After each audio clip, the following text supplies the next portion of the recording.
بەڵە کاک زانا سڵاو لە تۆ و لە بینەرانی بەڕێز بێتن.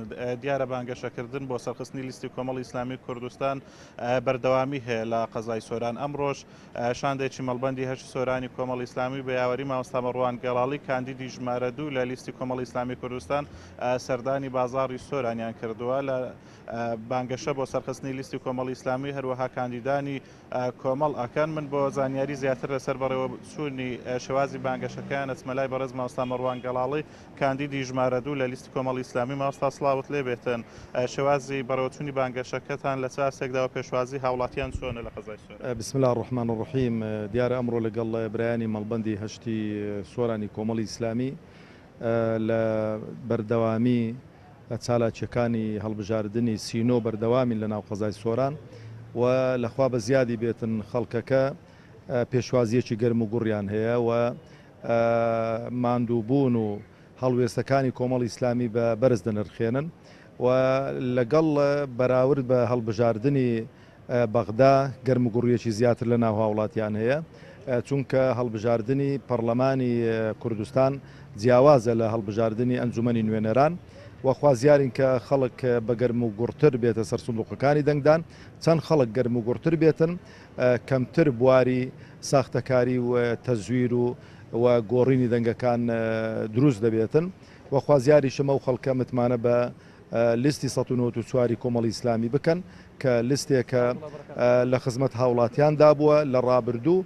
و لە داهاتوشدا لە خزمەتی هاوڵاتیاندا دەبێتن و پشتی هاوڵاتیان بەرنادات. بەڵێ چ داواکاریەکت لە هاوڵاتیانی کوردستان بەگشتی هەیە دەبەری سۆران بە تایبەتی کەوا بۆ ئەوەی کۆتایی بەو قۆڕەخکاریەی دەستەڵات بێتن کەوا هەموو زومگەکانی ژیانی لە هەرێمی کوردستان گرتوێتەوە. بەشێک لەو هاوڵاتیانە بە تایبەتی چینی گەنجان و ڕۆشنبیران و ئەوانەی کە دەرچووی زانکۆکانن بەڕاستی زۆر بێزارن و بە تایبەتیش کە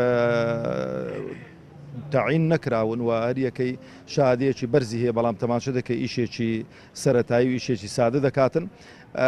خوازیارین ئەگەر ئەو خەڵکە لە هەموو ئەو جومگانە بێزارە بالفعل حکومت نەیتوانیوە لە ئاستی خزمەت گوزاریەکاندا بێتن بە گەرموگوڕی بێنە سەر سندوقی دەنگدان و خەڵکێکی دیکە کۆمەڵی ئیسلامی بە تایبەتی بزات تاقیکەنەوە بۆی کە بتوانین لە ئاستی داواکاریەکانی هاوڵاتیان دابینەوە بتوانین خزمەتیان بکەین. ئێمە لە ڕابردوو ینی بە وەزارەتێک توانیمان کە خزمەتێکی زۆر بەرچاو بکەین و بە 6 پەرلەمانتار توانیمان ڕۆڵی 3 قاتی ژمارەی خۆمان بجێڕین لە پەرلەمانی کوردستان.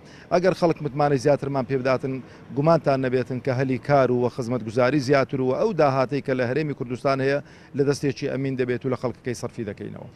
پێتانوانیە کاتێەوە هاتووە کەەوە هاوڵاتیان سزای هەردوو حزبی دەسەڵات بدەن کە لە ئێستادا چەندین دروشمی وری قەداریان بەرز کردوەوە. پێتانوانیە ئەوان کە لە ڕابردوو نەیانتوانی بە ئێستا ناتوانن بیکەن لەدا خۆی دەبێ هاوڵاتی لەسەر ئەساسی خزمەت گوزاری دەنگ بداتن.